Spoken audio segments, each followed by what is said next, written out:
राजस्थान विधानसभा का बजट सत्र कल से शुरू होने जा रहा है। सत्र की शुरुआत राज्यपाल हरिभाऊ किशनराव बागड़े के अभिभाषण से होगी।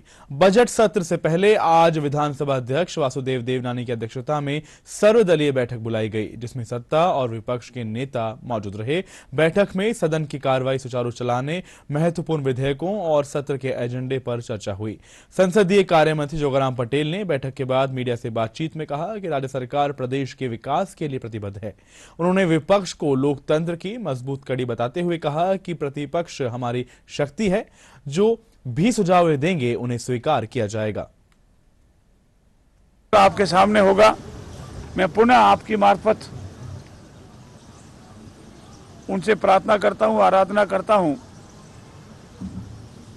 कि हमारा दल राजस्थान की आवाम विकास के लिए सदन का उपयोग हो, इस पे प्रतिबद्ध रहेगा।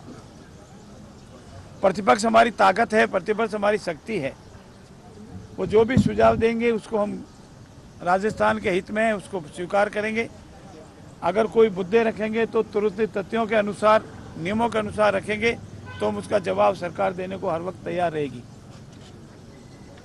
और अगर उनका इरादा गलत दूसरा ही कोई है तो हमारा दल भी उसी भाषा में जवाब देना जानता है और देने में हिचकिचाहट पे नहीं रखेगा, टिटुम नहीं रखेगा।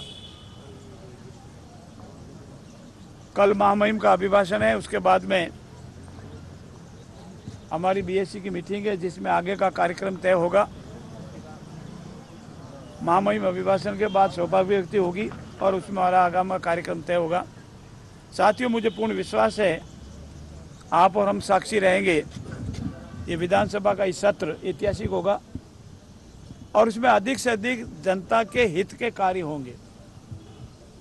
ऐतिहासिक बजट आएगा, जन उपयोगी बजट आएगा और उसमें राजस्थान का सर्वांगीण हो, जिस स्पीड से राजस्थान अभी विकास की गति पर दौड़ रहा है और अधिक स्पीड से संतुलित होकर के विकास हो, ऐसी हमारा बजट रहेगा। और सरकार अपने जो संकल्प लिए उसकी पूर्ति के लिए प्रतिबद्धित है, संकल्पित थी और संकल्पित है। बैठक में हम लोग ये चाहते थे कि सत्र अच्छे से चले, तो हमने अच्छे सुझाव वहाँ पे दिए हैं। क्योंकि ये बजट सत्र जो आता है, ये पूरी सरकार का जो एक विजन है राजस्थान के लिए, वो पूरी साल में क्या सोचते हैं, इस चीज को लेके होता है।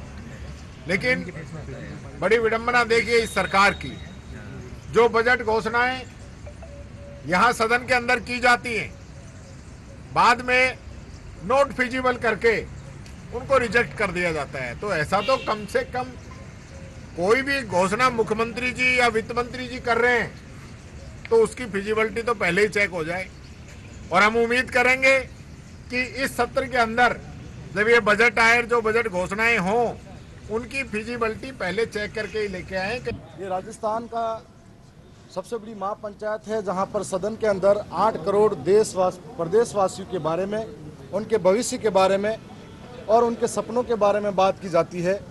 जहां पर बजट शुरू होने से पहले हर एक किसान हो या मेरे जैसा नौजवान हो, तो बड़ी उम्मीदों के साथ में इस राजस्थान की विधानसभा की तरफ देखता है और सोचता है कि पिछले 2 साल में सरकार जिस आनंद फानंद से प्रदेश की जनता ने उनको जिताकर बड़े बहुमत के साथ में बैठाया, क्या उन बेरोजगारों के लिए कोई भर्ती प्रक्रिया के अंदर कितनी नई भर्तियां लाएंगे, क्या बेरोजगारों को राहत दे पाएंगे, क्या पिछले 2 सालों के अंदर जो सरकार सत्ता में आई थी पेपर माफियाओं को पकड़ेंगे और उन पेपर माफियाओं के नाम पर सिर्फ चंद लोगों को पकड़ लेते हैं, लेकिन वो माफिया कहाँ गए जिन्होंने कहा था कि सरकार आते ही हम लोग मगरमच्छों को पकड़ेंगे।